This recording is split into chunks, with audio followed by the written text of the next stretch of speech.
Je te dis que si tu crois, tu verras la gloire de Dieu. Je te dis que si tu vas, si tu avances en pleine eau de Dieu, tu verras les mystères de Dieu. Mon frère, tu verras la guérison de Dieu. Ma sœur, je te dis que si tu médites et tu pratiques la parole de Dieu, oui frères et sœurs, si on pratique et médite la parole, c'est pas pour Dieu, c'est pour nous. Lui, il connaît la parole et la profondeur de la parole. Le diable, comme je disais, il connaît la parole, mais il n'a pas la profondeur de la parole, car pour plonger dans l'eau de la parole, il faut le Saint-Esprit. Il n'en a pas. Et il est dépouillé. Et Dieu nous a transportés dans le royaume de son Fils bien-aimé, c'est spirituel. Alors regardons encore, qu'est-ce qui nous bloque pour aller dans les nations faire des disciples, parce que c'est ça notre mission.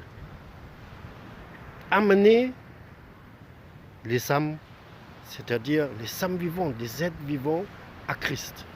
Sauver justement les hommes de l'emprise de cet esprit qui règne avec la connaissance du bien et du mal, l'arbre auquel Adam et Ève ont goûté, et Dieu était obligé de les faire sortir. Ils ont vécu quand même presque au-delà de 900 ans sans la présence de Dieu.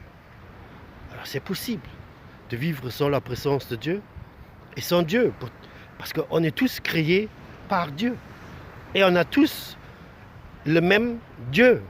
Et là encore, une image. Si un lion court derrière une gazelle, le lion créé par Dieu, la gazelle aussi créée par Dieu. Le lion a des lionceaux, il faut nourrir, et il a faim, et la gazelle aussi. La gazelle crie, ah, Seigneur, oh Dieu, protège-moi, fais-moi justement, elle marche à gauche, à droite, cachée, qu'il ne me rattrape pas. Et le lion dit, j'ai faim, je dois aussi nourrir mes lionceaux. Quel Dieu? Et alors plus fort. Ils sont le même Dieu, Dieu doit prendre une décision. C'est ça l'équilibre de Dieu. Parce que si les lions meurent à cause de manque de nourriture, il n'y aura plus de lions. Et si les gazelles sont tous bouffés par le lion, il n'y aura plus de gazelles. C'est à Dieu de choisir, avoir un équilibre. C'est comme dans notre vie, de rentrer dans les hémisphères et dans le mystère de Dieu. C'est spirituel, et dans le naturel, avoir toujours accès à la parole de Dieu qui vit esprit. Amen. Allons-y, prêcher.